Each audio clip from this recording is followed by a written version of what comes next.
Hello guys. अब आज नेपाल क्रिकेटले अब लास्ट गेम त हार्न त हार्यो। अब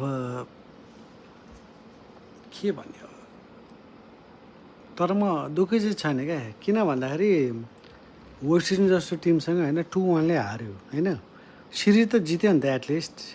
त त्योभन्दा अब कतिले भन्छ कि अब वेस्ट इन्डिज टिम यस्तै थियो उस्तै थियो यहाँ भन्छ होइन, तर वेस्ट इन्डिज टिमलाई हामीलाई अब ए टिम पठा बी टिम पठा हामीले भनेर त थिएन नि त।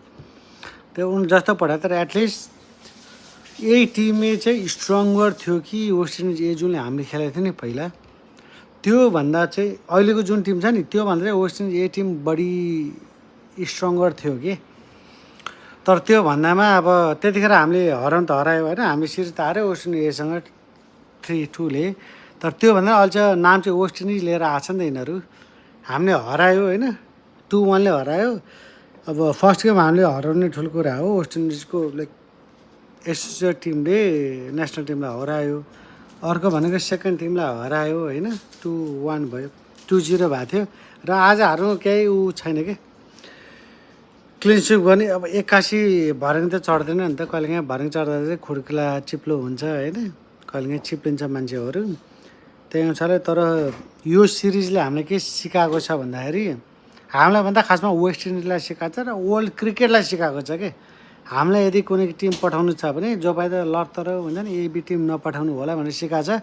तर एउटा कुरा चाहिँ म के भन्न चाहन्छु भने, congratulation for the West Indies team and thank you for the West Indies team for sending us this team to face against the Nepal. किनभने यही आधारमा नेपालले first time test nation again जित्न सफल भयो होइन।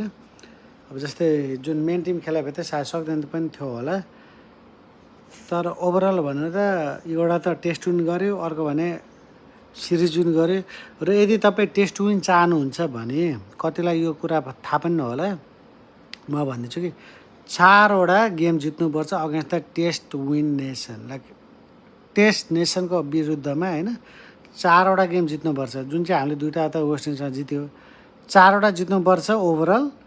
अनि त्यस 4वटा मध्ये पनि सायद 3-1 होस् 2-1 होस् होइन, जेसुकै होस् 2-2 होस्, 2टा टेस्ट नेसन विरुद्ध हुनुपर्छ क्या, जुन चाहिँ युएले अलरेडी गरिसकेको छ।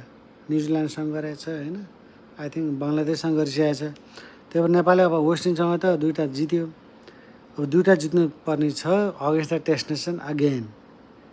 त त्यही हो, हेर्दै जाउँ। जय देश जय नेपाल, थ्याङ्क यू।